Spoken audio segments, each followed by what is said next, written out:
Hola profesora, feliz día. Nosotros somos el grupo 8, conformado por Luis Andrade, María Fernanda Jiménez, José Machuca y mi persona Manuel Ramírez. Nuestra exposición va a tratar sobre la muestra y la población, que consideramos la base de la investigación cuantitativa. Luego de una introducción acerca de la población y muestra, hablaremos también sobre los tipos de muestreo, los modelos econométricos, el estudio de mercados, la evaluación de políticas públicas y luego una breve conclusión para terminar. La investigación cuantitativa se sustenta en la recolección y análisis de datos numéricos, lo cual requiere una cuidadosa selección de la muestra a estudiar. En este contexto, la población la entendemos como un conjunto de elementos que poseen una característica común y a los cuales deseamos estudiar. Sin embargo, debido a las limitaciones prácticas, es muy común trabajar con una muestra, que es una porción representativa y un poco más pequeña del total de la población. El muestreo, por tanto, es un proceso crucial que determina la calidad de los resultados de nuestra investigación. Este también ayuda a reducir los costos y tiempo del estudio, además de que el trabajar con una cantidad de datos más pequeña facilita el manejo y el análisis para una obtención de resultados más rápida. A su vez, esta también permite realizar estudios en detalle y profundidad, pero sobre todo lo que más destaca es en que si la muestra de la población es representativa, los resultados pueden generalizarse a esta y ahí pues vemos su importancia general. La elección del tipo de muestreo, ya sea esta probabilístico o no probabilístico, dependerá de los objetivos del estudio, los recursos que tengamos disponibles y también sobre las características de la población que queremos estudiar. En esta presentación exploraremos los diferentes tipos de muestreo, sus ventajas y desventajas, los criterios para determinar el tamaño óptimo de una muestra, su aplicación también en los modelos econométricos y cómo estos modelos se extrapolan a los estudios de mercado. El muestreo probabilístico es un tipo de muestreo donde se puede calcular la probabilidad de selección de cada individuo de formar parte de la lista. Este muestreo se clasifica en muestreo al azar simple, muestreo al azar sistemático, muestreo estratificado y muestreo por conglomerado o por conglomeración. En este caso, el muestreo al azar simple se caracteriza por todos los individuos tener la misma probabilidad de ser seleccionados. Por lo menos el caso de un profesor que asigna una lista a su lista de alumnos, por así decirlo, un número, cada alumno tiene un número, este se sortea a la vez, bueno, todos tienen la probabilidad de ser escogidos. En este caso, tenemos el muestreo al azar sistemático. Eh, Se elige un elemento de una función de constante x y se selecciona un elemento cada x veces. Es decir, si tenemos una población de 200 individuos y una muestra integrada por 50 sujetos, la constante x obtenida al azar va a ser de 4. Es decir, asignamos después un número a cada uno de los 200 individuos y vamos a seleccionar uno de cada 4. Es decir, vamos a seleccionar al 4, vamos a seleccionar al 8, al 12, 16 y así respectivamente hasta llegar a los 200. Em, Luego tenemos el muestreo estratificado, donde se divide la población por subgrupos y sus elementos tienen características, cuyos elementos tienen características en común y luego se realiza una selección aleatoria. En este caso, un ejemplo útil puede ser el caso de la universidad. En el caso de la universidad, si se quieren hacer muestreos de varias carreras, se seleccionan por carreras a los estudiantes y luego dentro de esas carreras, dentro de las distintas carreras, se hace un muestreo aleatorio.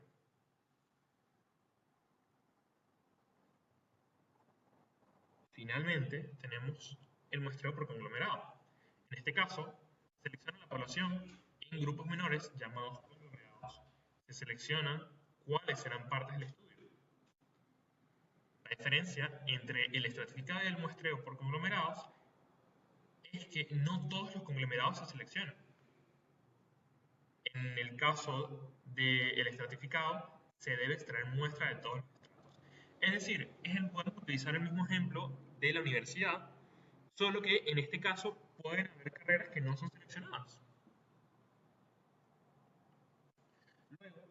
parte tenemos el muestreo no probabilístico.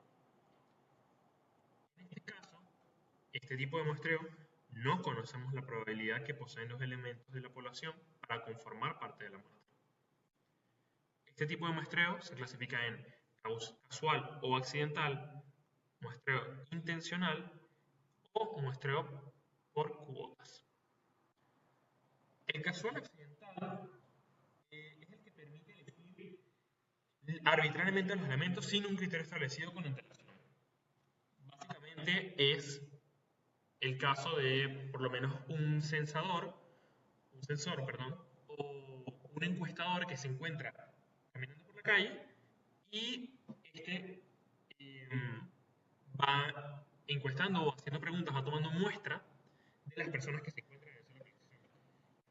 Los que no están en esa localización, esa cuadra, esa zona, esa calle, donde sea, quedan excluidos automáticamente del proceso de muestreo.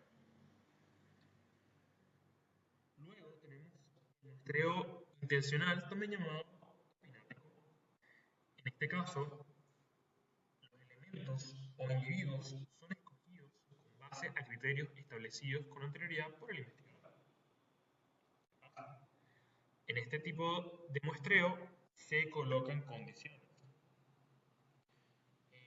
Por lo menos pueden ser estudios sobre cáncer de mama, donde se selecciona simplemente a mujeres de cierta edad, es decir, se imponen restricciones.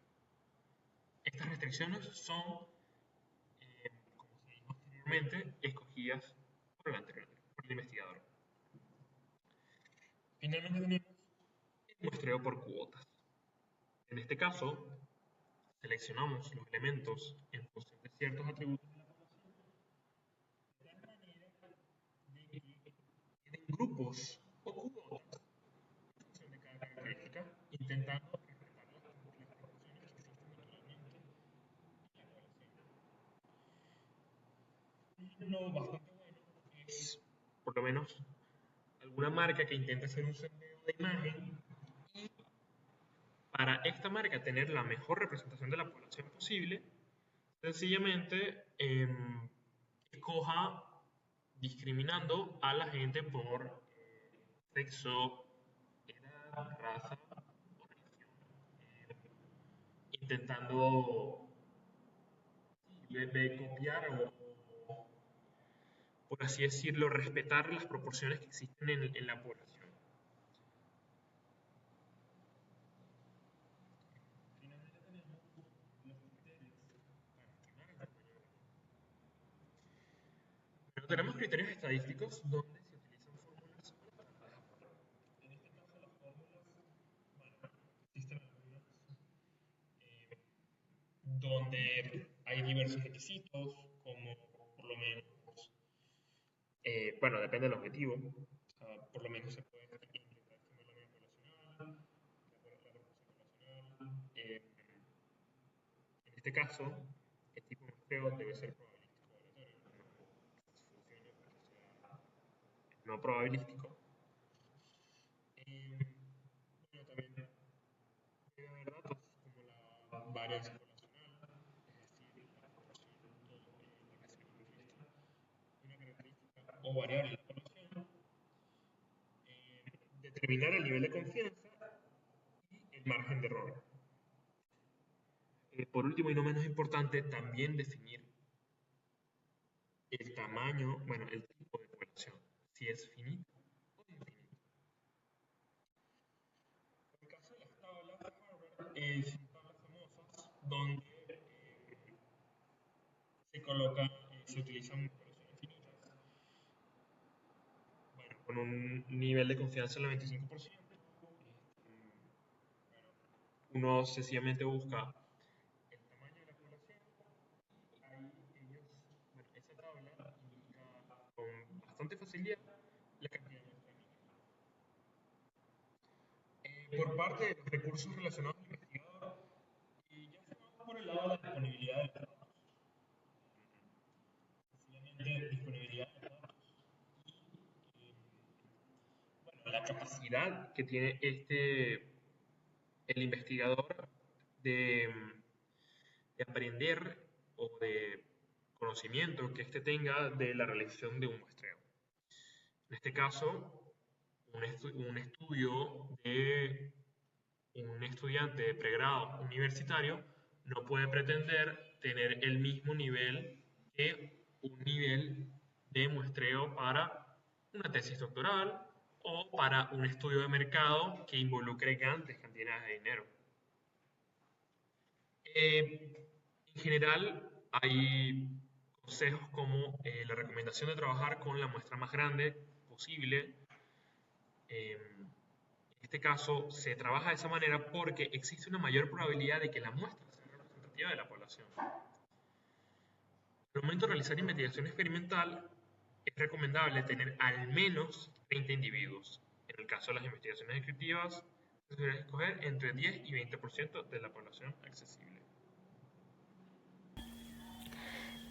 Los modelos econométricos como una herramienta esencial.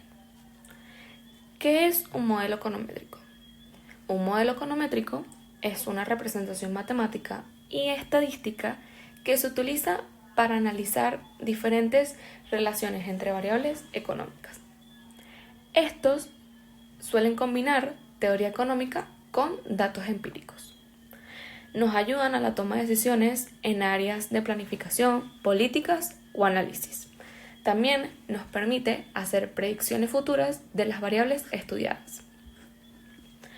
¿Cuáles son estos componentes básicos de un modelo econométrico?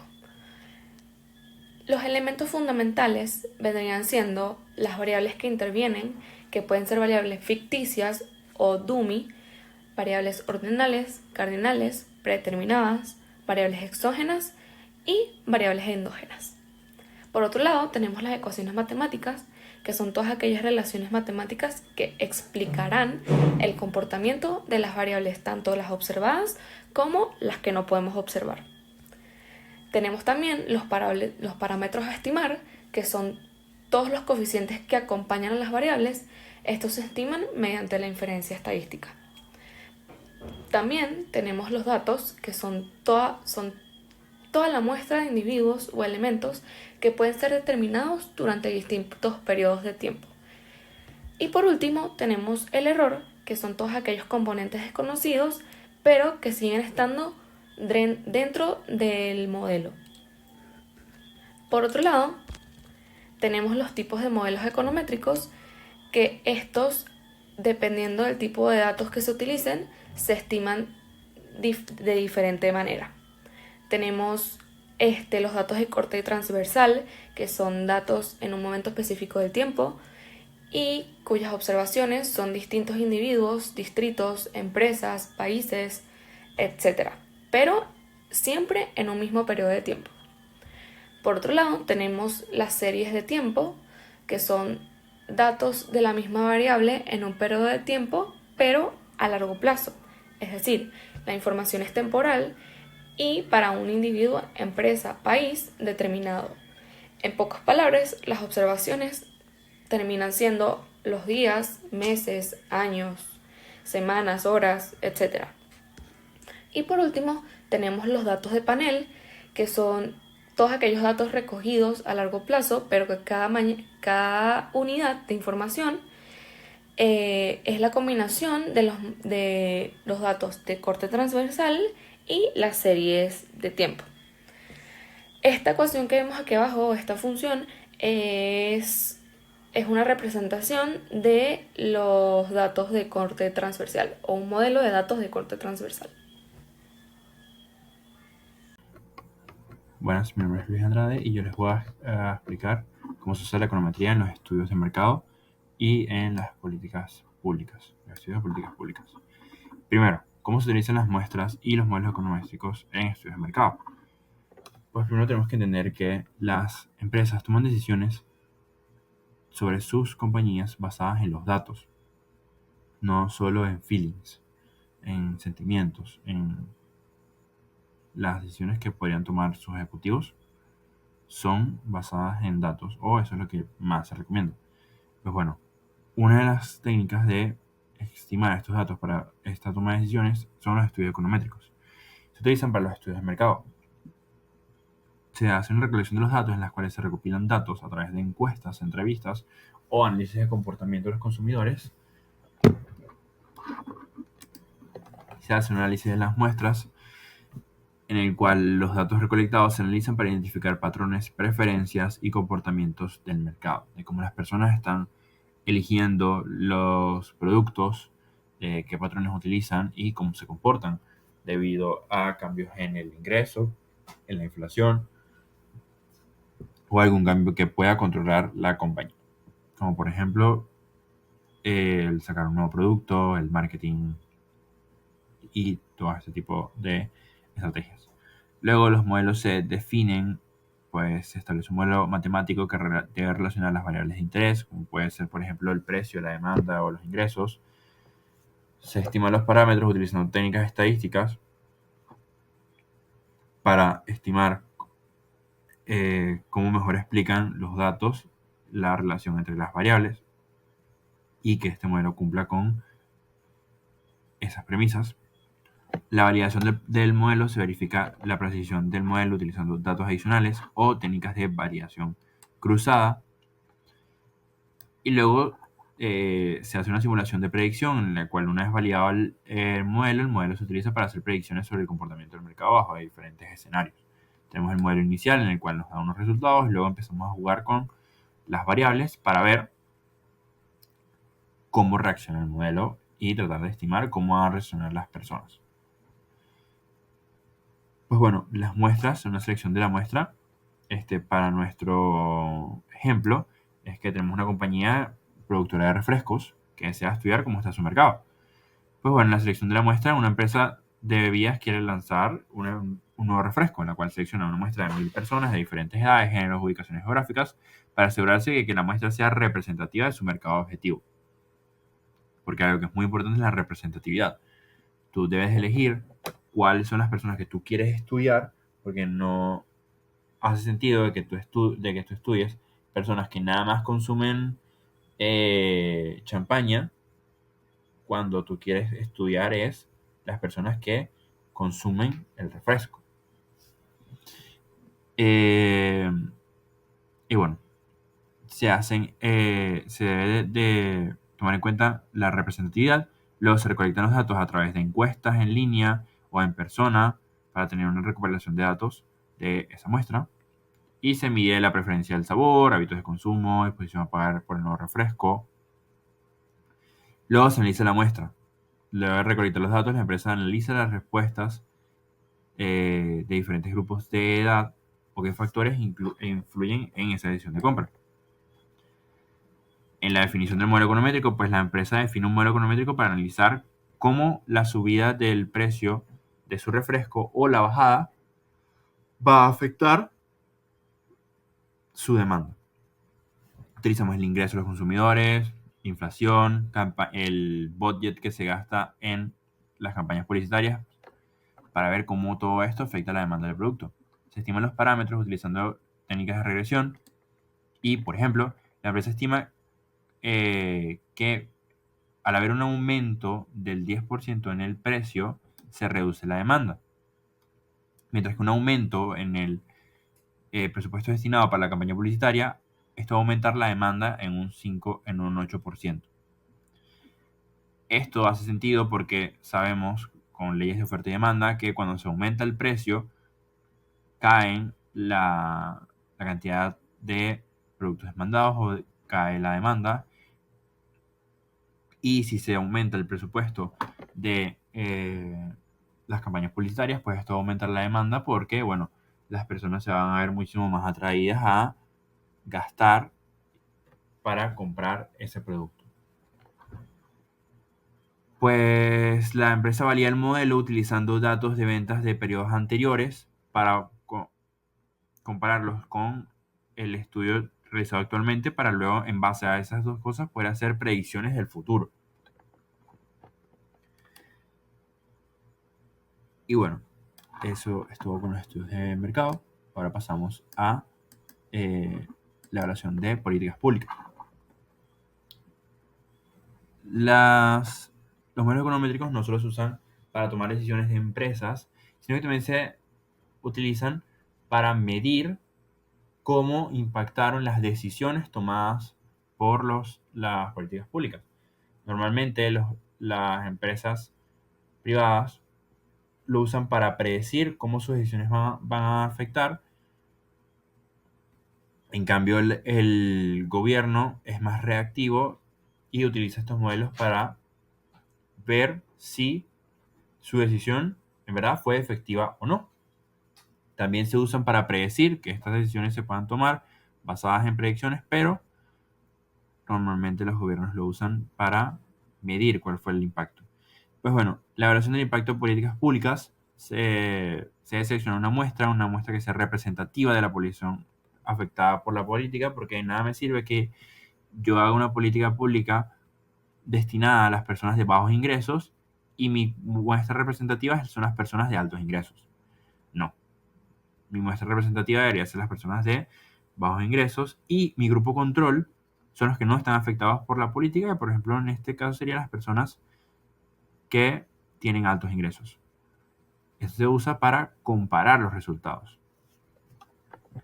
Pues bueno, se recolectan los datos mediante encuestas, datos antes y después de la implementación de la política, como el ingreso, los patrones de gasto, de consumo, y se identifican variables dependientes, que son los resultados, y las variables independientes. Se estiman los parámetros utilizando técnicas estadísticas para estimar el impacto de la política.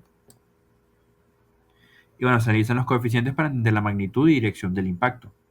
Se varía el modelo utilizando datos adicionales o técnicas de validación cruzada, y luego obtenemos unas conclusiones que nos ayudan a interpretar nuestro modelo y medir si la política fue efectiva.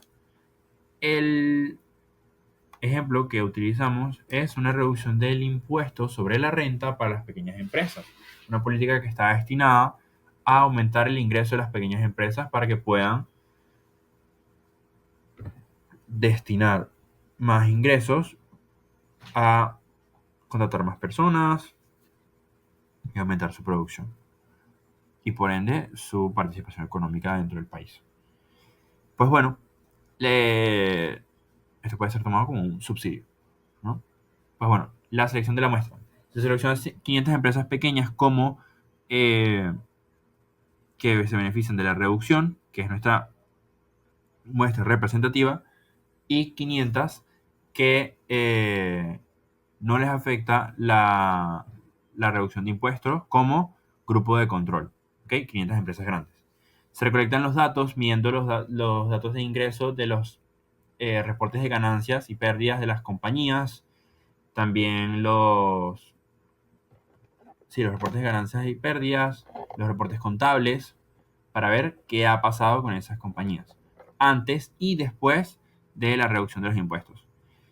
Luego de que se define el modelo econométrico para medir el impacto de la reducción de impuestos, se estiman los parámetros y, por ejemplo, se encuentra que la reducción de impuestos aumenta los ingresos en un 15% y además aumenta el empleo en un 8%. Esto tiene sentido porque al aumentar los ingresos, las compañías tienen más dinero para gastar en contratar más personal. Se varía el modelo con datos de otras regiones o periodos y luego se obtienen las conclusiones. Aquí también hay un gráfico de cómo funciona la recolección de datos con grupos control y grupos representativos. Muchísimas gracias. Para concluir, podemos decir que el muestreo es una herramienta esencial en la investigación cuantitativa, ya que permite obtener información precisa y confiable a partir de una porción representativa del total de la población. La elección del tipo de muestreo adecuado y el cálculo del tamaño de la muestra van a ser decisiones cruciales que impactarán directamente en la validez y generalizabilidad de nuestros resultados. También es importante destacar que no existe un único tipo de muestreo superior a los demás, sino que la selección del método más apropiado va a depender directamente del contexto específico de cada uno de nuestros estudios. Al comprender los diferentes tipos de muestreo y sus implicaciones, nosotros como investigadores podremos tomar decisiones informadas y con ello garantizar la calidad de dichas investigaciones. Esperamos que nuestra exposición haya sido de su total agrado y muchas gracias.